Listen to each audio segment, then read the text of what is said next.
Were any of you here last time when we did the first installment of the stories behind the songs? Yeah, I was. You were here? Yeah? Okay, great. So we, that was really wonderful. I think everybody really thoroughly enjoyed that. And a lot of people were sad to have to miss this one. So we are going to see how many more we can get through today. Hopefully we can finish it up. Last time let's see, you talked about In My Eyes, and then you talked about Shoo-Fly, and I think that was the last one, right? Yeah, it was. Okay, so I'm just going to dive in. It feels a little bit unusual because this is a separate webinar, and we might even have different people on the call. And so my hope would be that anyone who's on the call would watch the video recording of the first one to give a broader context. But I should just spend a moment and at least give a little bit of a background so that we can include those who weren't on the first call. The essence of this is that when I was developing Simply Music, for a number of reasons that had to do with, one, my capability, my own desire, as well as the practicalities of managing the development of what I knew would be a comprehensive curriculum, it became very important for me to be able to maintain complete control over the intellectual property that we use, or the songs that we use. And so when I was assembling and creating and developing all of the compositions, it was just a matter of, well, what am I going to call these? And I had made the decision that I would just take names from people that I knew, that were part of my family, that related to some experience that I'd had. And so the previous webinar, I began the process of taking everybody through the early level songs and some of the backstory behind the ways in which they were named and why they were called what they were called. And as Laurie just mentioned, we were just going through those in order. Not every song has a particular story behind it. Some of them I've just given them, the name of a family member or a friend. Others relate to a particular experience in my life, or experiences and circumstances of my life as well.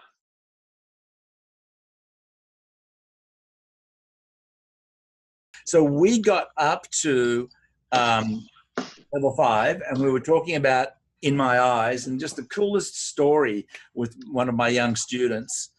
You'll need to watch the video to catch up with that. And then we went on to talk about Shoo-Fly, and which was a shout out to the Australian fly, and just everyone just getting used to having to wave the flies away. Also in Shoo-Fly, the nature of that left hand was very influenced by a song from the 1960s by a band called New Beats, and a song called Bread and Butter. It's called the Bread and Butter song. So if any of you are interested, I'd recommend that you go online and check out the song.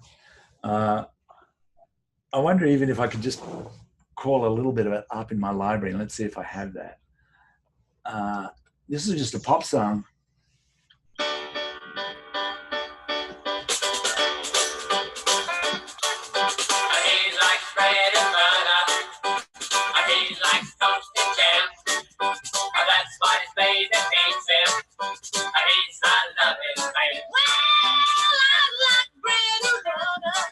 I don't know if any of you guys have heard that song.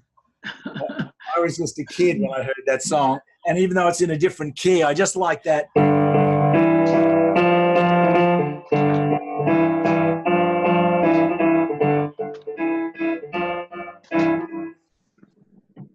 That's really what influenced that particular song and the structure of it. So that was cool. That was a fun thing. So anyway, moving forward, I'm still in level 5, the GAS. A lot of you have known this. In Australia, we have a particular there's a system to the way that we abbreviate things. Like barbecue, we call a barbie, or we have these bottles that we call stubbies. That idea of B, like putting a little B at the end of things. Barry, the name Barry would be just shortened to Baz, or the name Gary is shortened to Gaz. So my second oldest brother is Gary, and so this song was just named as a shout out to my brother Gary. Sit by My Side, which is just it's one of my favorite pieces of music.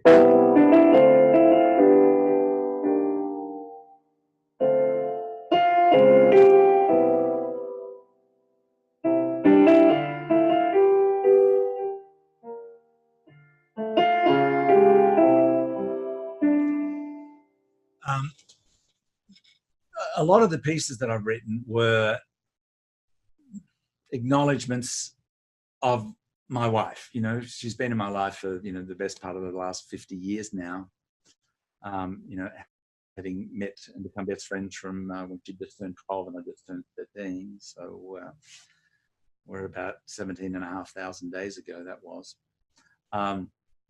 And so there's a bunch of ballads and some of those little ballad vignettes that are woven through the curriculum where I was often thinking of her, and this particular one, Sit by My Side. I mean, just the thousands, tens of thousands of hours that we've spent just sitting down together, just talking. And that song just sort of captures the sweetness of the energy of our relationship.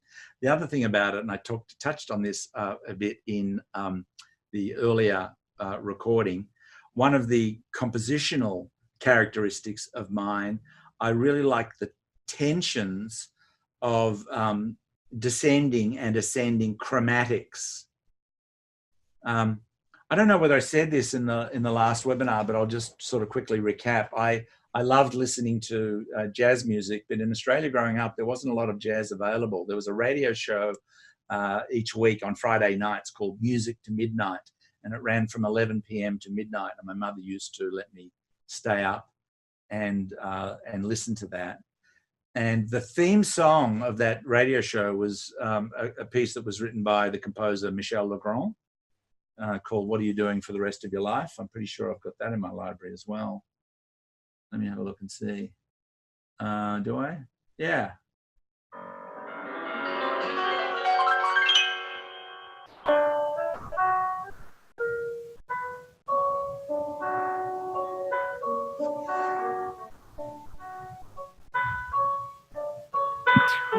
Turn it up a little bit. Yeah, it was pretty much as loud as it could go. But the left hand has this descending chromatic. What are you doing for the rest of your life? Da, da, da, da, da, da, da, da, da. That notion of those descending chromatics, that's a very, very common tensional compositional characteristic that I use in many of my compositions. And so it's one of those things you could even treat it as a game with your students, looking out for where there's those semitone half step descents or ascents. Like, for example, in Sit by My Side, where we have that, looking at this,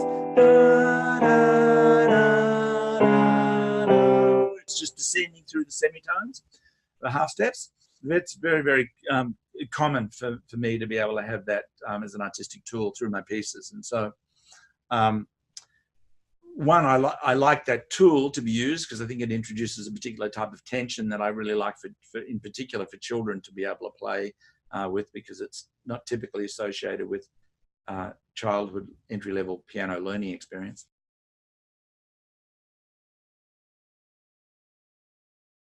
Level 6, chorale.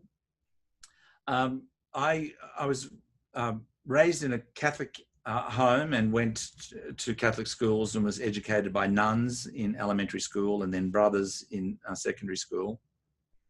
And at church, I was also an altar boy, so I would sort of serve at Mass during the week, early morning. And we had an organist. Her name was Mrs. Haley, and she had a particular stylistic approach to playing the organ, fairly traditional, But a lot of those sort of melodies, we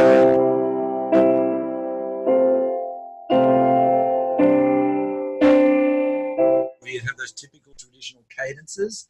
There was just something about them that I think I enjoyed that more than anything else as a child of my experience in Mass. I just used to really enjoy listening to the music. And so that song, Chorale, was really just a shout out to Mrs. Haley as our organist. Level 6, we've also got Squidgy's Boogie, which you have to watch the previous webinar because I talk about that. I'm not going to go into that again. The other thing too is One More Time. That's another one of those ballad vignettes that I wrote for my wife. And really what I'm saying there is that, I mean, for both of us, having been together so long, and particularly having been together since children, where we have had that experience of going through effectively, our teenage years, pre-adolescence, adolescence, into emerging, new adults, having gone through businesses and successes and failures and raising children together, and, be at this stage in our life where we still feel really, really young. We're both in our early 60s, but life without one another is utterly unimaginable. And at the same point of time, if I could do it, one more time, I would do it over again, just to have the opportunity to have a life again with her. And so that's really the premise behind One More Time. The other thing too about that, let me just see if I can call that piece up.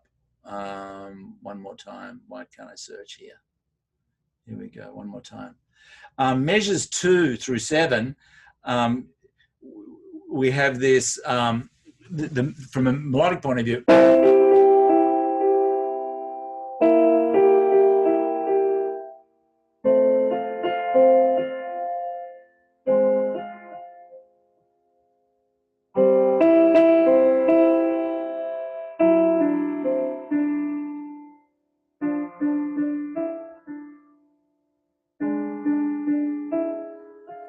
But if you look there in that measures 2 through 7, we've got that same descending chromatic in the left hand.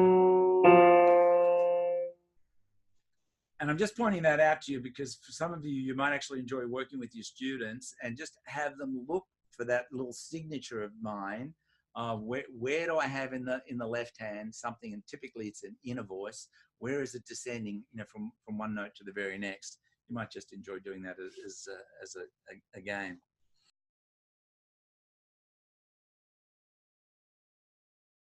In level 6 as well, I'm not going to talk much about the classical pieces that we introduced, but pretty much all of the classical pieces are pieces that I played as a child, that I was playing the full versions of. And they were pieces that I just established a connection and affinity to. And it was valuable for me to learn them, and I just made sure that I've included those in the curriculum as well, albeit that very oftentimes we've introduced more simplified arrangements. But nonetheless, typically I like the challenge of doing my best to try to preserve some of the harmonic integrity and some of the harmonic interest in the simpler arrangements. I think that's a really good challenge. So I won't go into Ballade, but then we've got Home. Home is, I don't know if any of you on the call have actually taught that particular piece, but I really love that piece of music. And in fact, I've got a pretty close relationship with all of those simple vignettes. I like the idea of, in 8 measures, can I tell a song? Can I tell a story that feels like it has a beginning and a middle and an end, and it's taking you on some sort of a journey? And so it has both melodic completion, harmonic completion, as well as being rhythmically interesting. And even though I don't consider it to be one of my strengths, can I also create a picture with lyrics? So if you look at the lyrics of Home, standing here, mountains rise, sunlight touches sky, water runs downstream, fish is jumping, wind is breathing, softly spoken breeze, green and golden trees, standing here, open eyes, nature calls me home, home with a capital H. The song's not about that scenario at all. It has nothing to do with a mountain, seas and sunlight and the stream and fishes jumping. It has absolutely everything to do with the ocean. So when I was growing up, we had a holiday home on the beach. About 97% of the population of Australia lives on the coastline. So it's pretty, we're mostly a beach babies culture. And we had most weekends and certainly any holidays, we'd be down at our holiday home, which was really, super close to the beach. And I was a devout water baby. I loved being in salt water. I just loved it. And I have so many fond experiences of that being, I would go down to the beach. We'd go down in the morning and I would just be in the water all day until we were leaving. My mother would say the only time you'd come out would be to just, if you wanted to grab your face mask and snorkel, and then you'd be back in the water. Or you'd come back in and drop off the face and snorkel and back in the water. But I also remember there'd be times when I'd just sit on the water's edge, and just that idea of looking out, towards the horizon and seeing all of the droplets of light and just those little fragments and prisms that came from just that little edging of the water's surface. The sounds that the water made, just the feeling of the sun and the warmth. It was such an emotional experience for me. So when I composed Home, I thought, I wonder if I can communicate my emotional experience, but create it in a different scenario. And I just created that scenario because so many of the pictures that I've ever seen of Australia are about our beaches, and so much of the photography I've seen of the United States had more to do with the mountainous countryside. I just thought I'll use that as a scenario, but have it actually be a personal shout out to my experience at the beach as a child.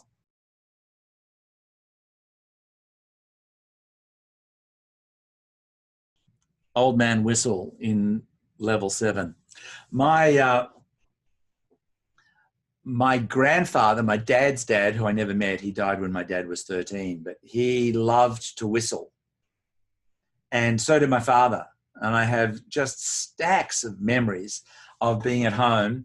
And, when Dad would just whistle all the time, he was just genuinely a consistently happy man. And he was a beautiful singer. And if he wasn't singing, he was whistling. And so I remember, early childhood, waking up and he would be, getting outside, getting breakfast ready to go to work or whatever, and he'd be whistling. Or he'd, be down in the bathroom back there shaving and whistling while he's shaving. Or he'd be outside mowing the lawn and whistling. And I just have so many memories. I love to whistle as well. And it's one of those things that I've developed a whistling skill over my lifetime.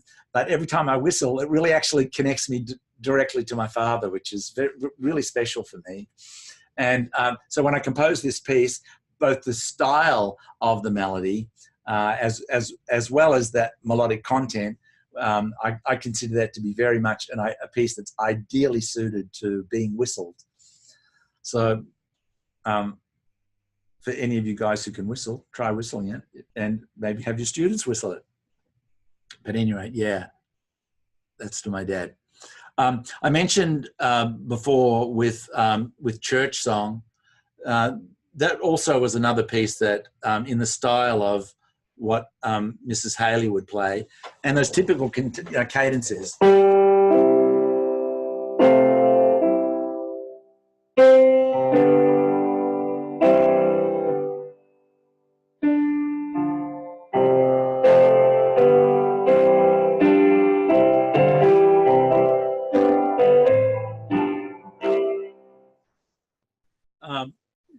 These pieces are quite simple, but I think they're really beautiful to play, and I love the way in which those cadences appear also in popular music. Like you get down to Let It Be, where you've got that. When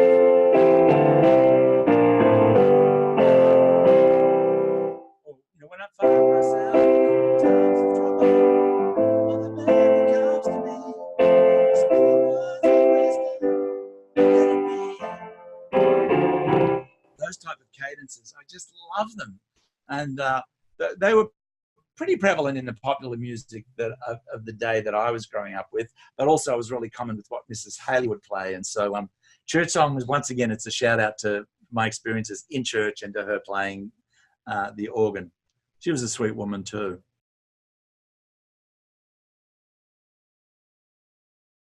57-12-8 Blues. I love that piece of music. One of the things about that, there's also one of those chromatic concepts. When it goes that,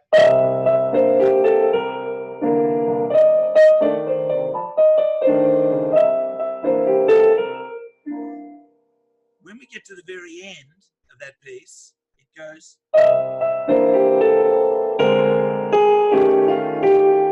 sorry, I've got that chord ascends through the semitones. So once again, there's that chromatic ascending tension, but that actually came from a pianist who I really liked, and he wasn't as well known. He was more known as being a comedian, but he was a really great pianist, an English guy called Dudley Moore. And I don't know if any of you have ever heard of him, but on one of his albums, he was a really great pianist, but he had a piece of music called Robin's Blues, which went like this.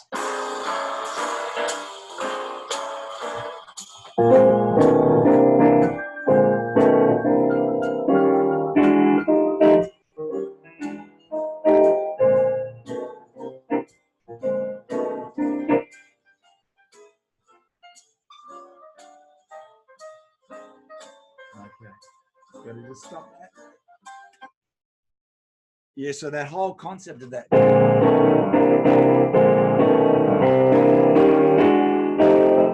Really great. I love the tensions of those chords. I think the openness of that dominant chord and then being able to just move it through those half steps. I really love that.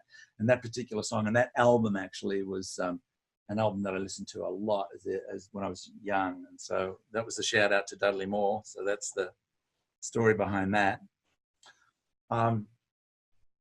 Miles.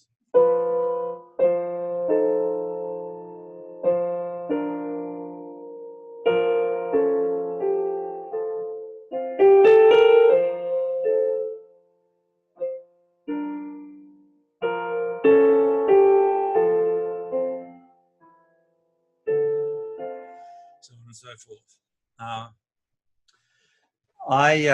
I came to the United States in 1994, but I came months ahead of my family. I arrived in May, and they came in September, May, June, July, September, yeah. And Miles is really just about a story of being separated by a great distance. And that's what the title suggests. And some people have thought, I have a great affinity with Miles Davis, but it really didn't have anything to do with Miles Davis. It was just about being separated by a great distance.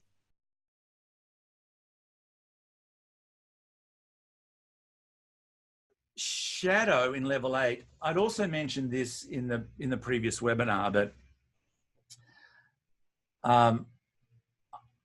I've done an okay job of transitioning into adulthood, but I had a pretty complicated childhood and an early life, and I've had all sorts of struggles over my lifetime too, from an early age, with various explorations of addiction with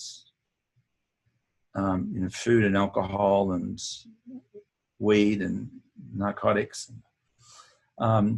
And there was a great deal of my teens where I just experienced profound loneliness. This is for someone who's, one of 5 kids. There's only 7 years between the 5 of us, being born into a really loving home where there was no fighting or arguing. It was a completely peaceful environment, but for whatever reason, my experience of life was one where I just felt disconnected and separated and didn't really feel like I belonged, and felt not only alone, but profound loneliness for long periods of time.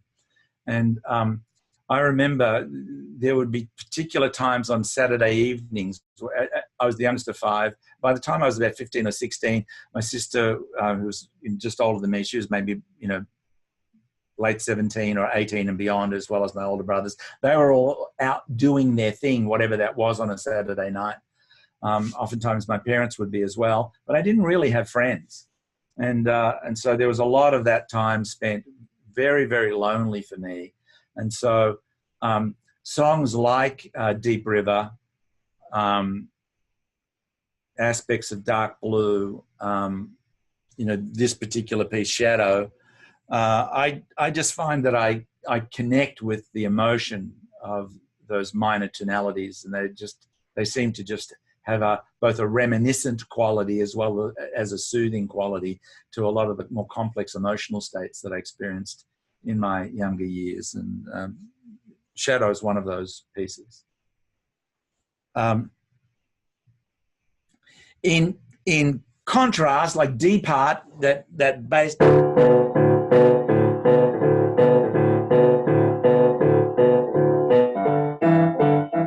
typical 1-4-5 blues, it's in the key of D. I wanted something that was more up-tempo. I was imagining sort of like the rhythm of the chugging of a train. And it was like, well, okay, it's in the key of D. It's like the train, so we'll just call it D-part, like the train leaving the station.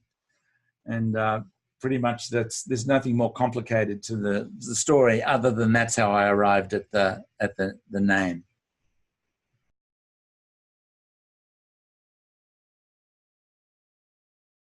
Caught Between the Daylight. That's another one of those pieces that also I like this piece.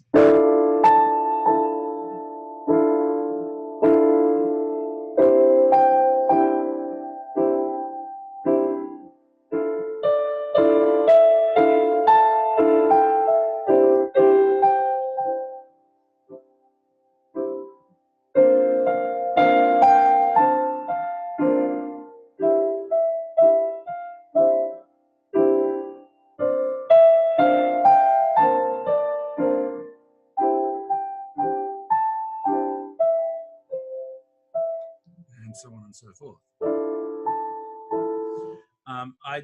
People have said to me, it's like The Young and the Restless. I'd never heard of that, or I'd never seen that show. So I don't even think I've heard the song. Is it like that?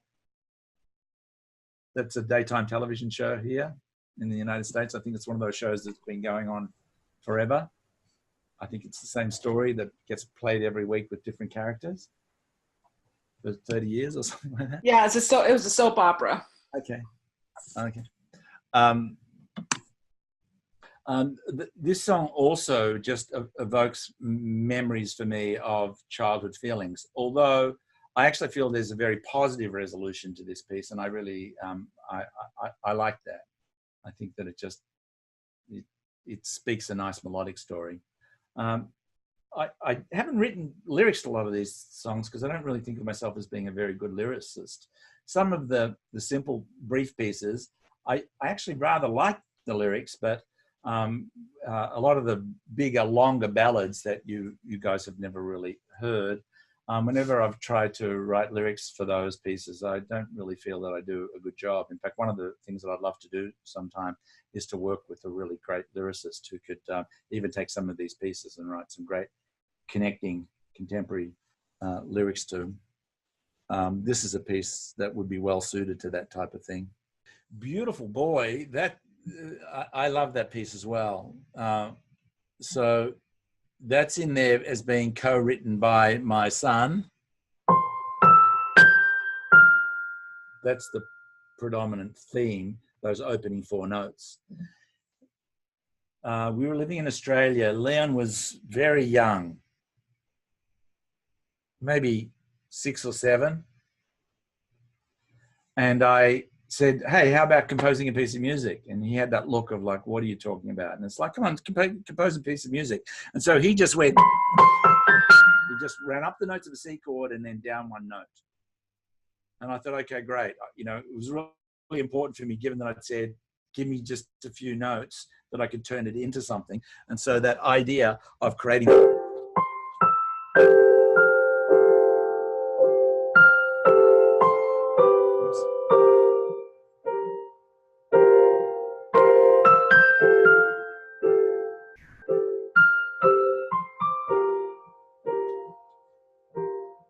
yeah, and he was sort of like really super surprised that I was able to take that simple idea and just turn it into this composition. And I love that exercise. And given that the theme of it, that da-ba-ba-dum, you know, that's like his tag, and that's like the hook of the melody. So happy to be able to have co-written it with him. The other thing, that piece is part of a much bigger piece of music. This is actually the condensed version that's in the curriculum, and it's not something that I don't think I've ever really presented it before. And as is often the case, I often write music that I'm not capable of playing. Quite common for composers, by the way. And a lot of pieces too that I've composed, if I'm not actively playing them, I just don't have them under my hands, like is the case with anyone's repertoire. But yeah, Beautiful Boy's a favorite of mine. That's also something that I'd love to do a far more comprehensive orchestral arrangement of at some point of time. In time, that'd be a really cool thing to do.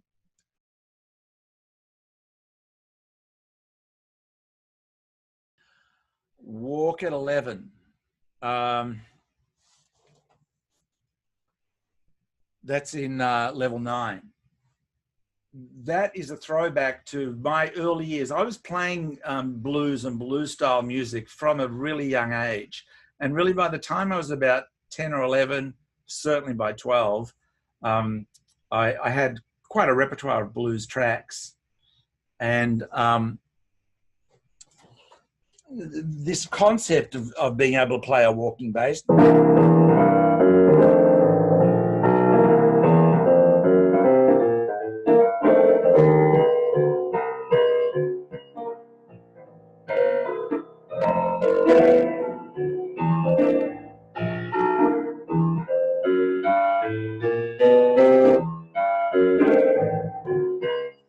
I used to just do that for ages and ages and ages. I loved just doing this walking bass. And so Walking with Billy, Billy at the Footy, Walk at 11, they all sort of have that similar quality and characteristic to them. And so it was really just a throwback and a shout out to my own playing as a young child. The 11 just refers to that was the age that I was at by the time I was playing that sort of stuff. I was playing a little bit more comprehensively than we have it in the curriculum. But that's all that references me as an 11-year-old. Panther, I cannot remember why I did this, but this was one of those reference pieces. I mentioned this, I think, last week or the last time in the previous webinar, that when I was constructing the curriculum, I had a really unique opportunity of composing a song that I felt was, the next step in developmental appropriateness. I would develop the learning strategies, and I had to test it and see how those strategies landed with people. And I would test it with my private students, and I'd teach it to 30 different students. I'd get feedback from them. I'd observe, how they were learning or what they weren't getting or whatever the case may be. I'd change up the way I was presenting it. I'd teach it to a different 30 students. I'd still learn something, change it up again, teach it to another 30 students, pretty well see that everyone's getting it. A couple of last weeks, teach it to another 30 students, and pretty much across the board, everyone's getting it. I'd feel confident with the learning strategies. But I was able to do that with any given piece, all within 1 week, because I was teaching 125 private lessons a week. So, every 10 weeks, another 1,250 lessons that I taught. It was a really unique laboratory experience of being able to really push into and test the tolerances of the methodology and where the hairline cracks would appear. But sometimes I wouldn't be able to make that determination so quickly. And what would happen is that 2, 3, 4 months down the track, I would see something that needed tweaking. And sometimes it wouldn't even happen until when I was working with particularly more advanced students, I was presenting them with more advanced content. And I can't remember what the reason why was, but I do remember that I was at a point where it's like, gosh, I need to introduce another piece of music that might address that problem. And I created Panther for that purpose. And the reason why I named it Panther, I have an absolute fascination with documentaries. I watch a lot of documentaries, and particularly nature documentaries.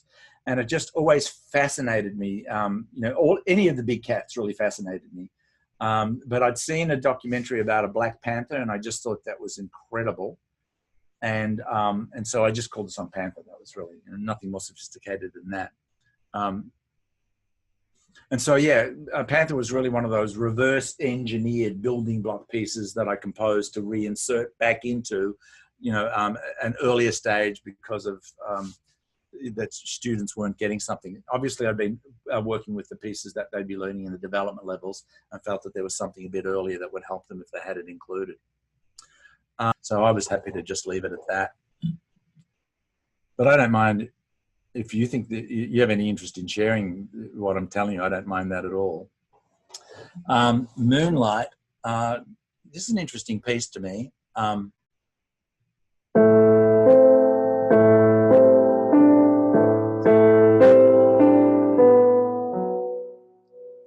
Same thing with this inattention.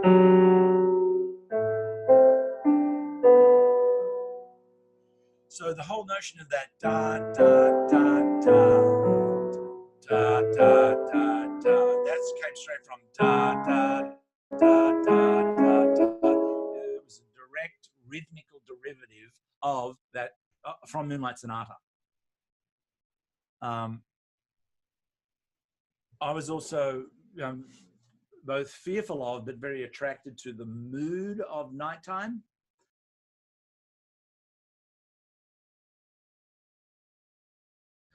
Lost came about. One of the things that I would do quite regularly, I would regularly look for, can I find a melody just under my hand? So that idea of that.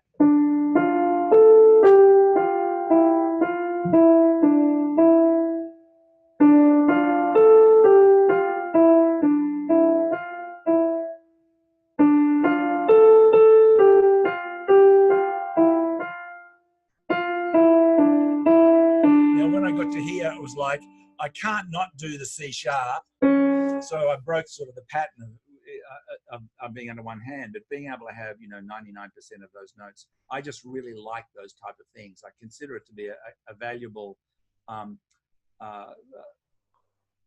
there's a valuable learning tool. It's a valuable supportive reading tool. But more importantly, for me, it's a really powerful compositional tool when you are working with so little. And I find that that's way more challenging to say, okay, I've got to create this, this piece, and I've got to, can I find a whole story, a beginning and middle and an end, just under where my hands fall. In that instance, I allowed the exception of moving down. In the very earlier levels, I don't do that. I try to confine it within a fifth because we're building those pieces for the introduction of the reading process. Can I interrupt for a second? Yeah. I just wanted to point out that you are now in level 10 in the development program. And that same thing, that whole notion of where we've got that. You've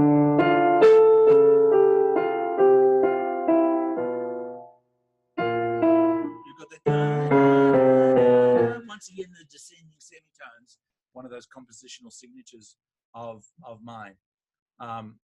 And so a darker mood, and typically there's ones with darker mood, like, the word lost. The reality of it is that's a lot of how I felt in a lot of my life in the early years in particular. And so that's, it's completely at home for me to think of that piece, Lost, and make an emotional connection to how I felt. Now, I don't know necessarily, I never really talk to my own students about this, to be honest, but, and I'm not suggesting you do, but very often those pieces where I would be asking the student, what do they think? And they would always think of it as something that has been lost, or sometimes someone that has been lost. And I like those darker tensions. So, that was the basis behind the foundation of Moonlight. Pauly's patter. So my sister is older than me, and then the brother who's older than her, who's my third oldest, in the family. His name's Paul, and this is Pauly's Patter. Now, one of the things about me, by the time I was born, there were already piano lessons going on in the home. So every single day there was music being played, music being practiced, and music being learned by multiple family members. And so one of the advantages of that is that I got to grow up, by the time I was born, that was happening in the home. And so I became intimately familiar with every note that all of my brothers were, of all the songs that all my brothers were learning as well. And so separate from their learning, we all played a lot. And we would all just improvise or sort of compose, or a hybrid between the two. But my brother Paul had this particular type of improvisation that he loved to do, where he would just meander around on the black notes, and he'd have this like that.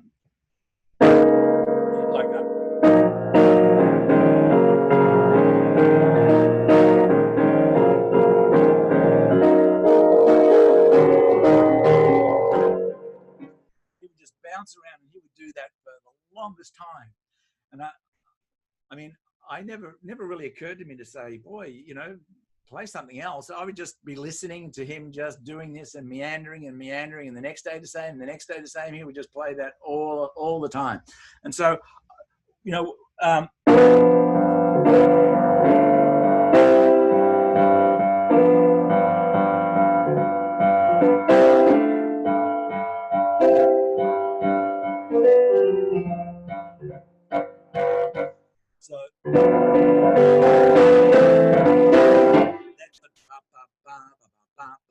all of that stuff was really influenced by the actual shape of chords that my brother Paul would play, that sort of tonality that he would arrive at, that rhythmical phrasing that he would arrive at.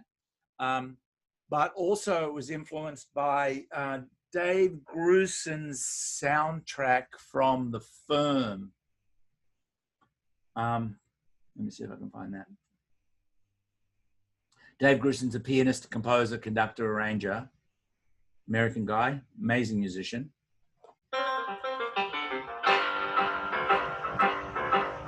You can hear that. Ba-bum, ba-bum, ba-bum, ba-bum.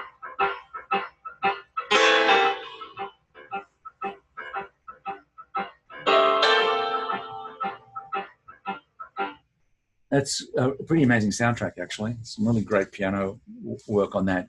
Really lovely blues pieces that he morphs, ballads that he morphs into these fantastic blues pieces. Great soundtrack. So yeah, that was Pauly's Patter. Gold is my wife and I's life story. So that's like our personal anthem. Do you want to share the lyrics to that? Yeah. A lot of people may not be familiar with that yet. Yeah. The lyrics are, if we save every moment, every memory of you and me, and hold on to the laughter till we're old, we might lose every dollar, every penny, every dime, but as long as we're together, then it's gold. And I love that piece of music. It's so sweet. It's also reminiscent of those choral type of harmonies and cadences.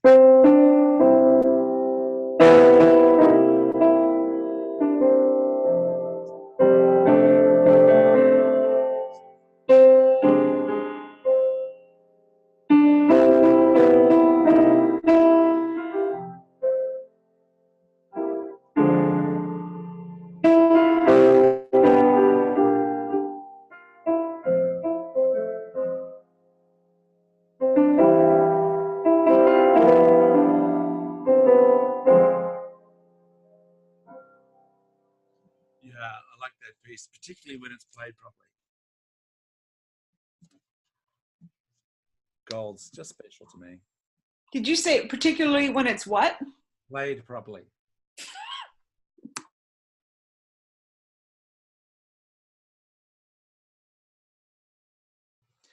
Can I Share My Heart? That was one of those double derivatives where we'd learned Dreams Come True. We'd learned in Foundation 1 to move it up one note for the variation. But then what happens is that I reintroduced that song in level 11 as its own ballad.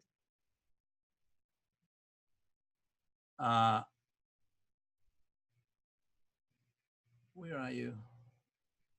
But I harmonize it. So we're taking that.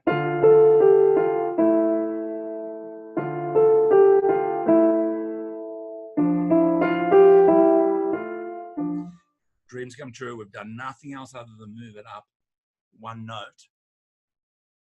And so it's harmonized differently. And I was really looking to just fill this out and develop it. I really like the melodic structure of Dreams Come True. I like it even more in a minor key.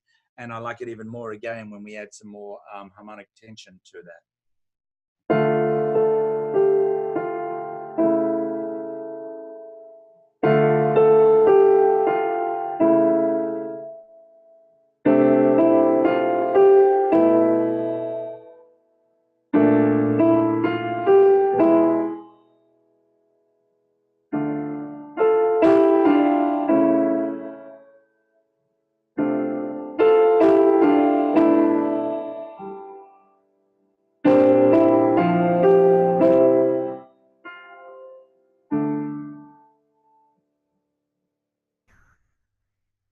And lyrically, it's late at night I turn for the dark night sky, listen to my thoughts, always on my mind. Where are all my dreams? What am I to do? Can I share my heart with you? I wrote that piece not long before introducing this and filming this particular level. Most of the pieces have been composed way, way long ago, long before. But this is one of the pieces that I introduced when I was actually doing the filming of the development program. And we'd had some tremendous complications in Simply Music. And there was a period of time where we'd had a financial implosion. In that, I discovered that I had contractually lost my intellectual property. That was soul crushing for me. And I spent years trying to get it back, which I eventually did, but it took me years to be able to get it back. And it only came about as a result of an absolute miracle, but that's a different story. Mind-boggling. To this day, I think of it and can't believe that it happened the way that it did, but I got it back. But then divine design works that way. But there was a period of time where I had just lost my vision. I could not see how I could resolve this. And the thing here, listen to my thoughts, always on my mind, where are all my dreams? What am I to do? There was a period of time where I felt like I had exhausted every possible avenue. And it really looked like I'd lost my life's work.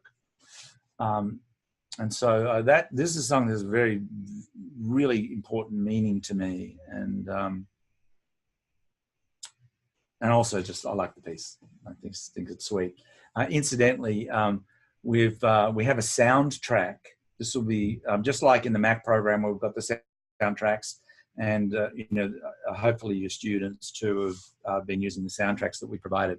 But the soundtrack that goes along with the playing of this is really spectacular, just really, really special. We have a really beautifully orchestrated soundtrack that Gordon Harvey did, and we have a very cinematic production soundtrack produced by a fantastic musician called EO. And so that's something that, I won't play it now, but anyway, you'll have that to look forward to, and your students will love it because it's a really big experience playing along with this song.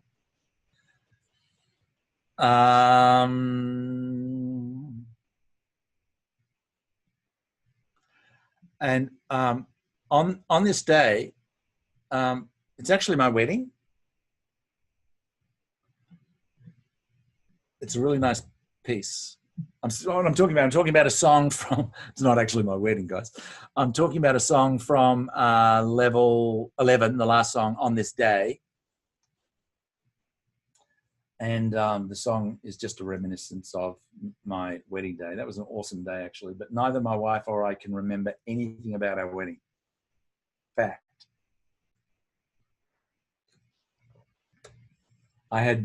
We had bought our first business only months before, our first restaurant. We were working 7 days a week, 18, 20 hours a day. It was absolutely exhausting. I was completely new to the industry. I'd contracted a chef who owned the business that I bought, and he stayed on to teach me and train me in how to cook. And we were going to market early hours of the morning and buying food, and then working all day and cooking in the evening. And I was getting up, getting home at 2 or 3 a.m. and getting up at 4 or 5 or 6 a.m. to go to the market. It was so intense. And then right in there, in the middle of that, we stopped for a day to get married, and we had this whirlwind of a wedding. And we look back at photos, and my wife and I are like, we can't even really remember this, other than it was awesome. And I remember looking at I look at the photos and I remember that it was special, but I just can't remember the details of it. But On This Day, as a piece of music, is a shout out to that particular day.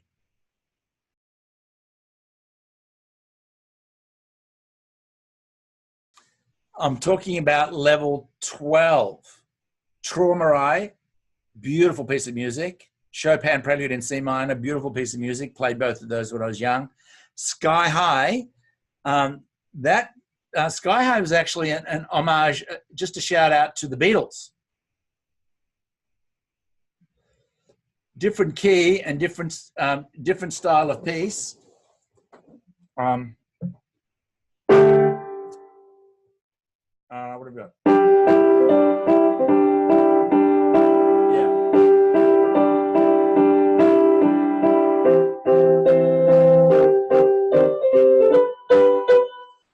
That sort of bouncing, prancing rhythm, different tempo, but that came about from my love of this song.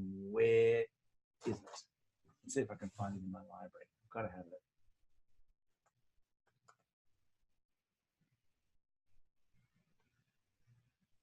Penny Lane, there is a barber showing photographs of every head he's had the pleasure to know. All the people that come and go, stop and say hello. On the corner is a bank of...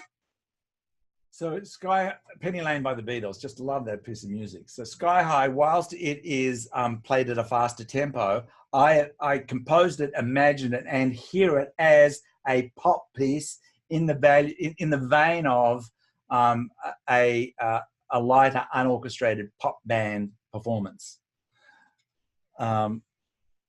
Yeah. So, and the name also, Penny Lane. I wrote Sky High because I just thought, well, Lucy in the Sky with diamonds. So, I mean, and the whole thing was played up in the higher notes. So I just called it Sky High. That's really, really where that naming came from. Yeah. Soliloquy. That was also one of the pieces that I wrote really late into the scheme of things. Probably not long before filming Development 12. I had seen a movie that was, I don't know whether it was a horror movie, but it was a rather disturbing movie. And I came home from the movie and sat down and composed Soliloquy. Yeah, it was just something about the darkness and the oddness of those harmonies that were very, very conflicting.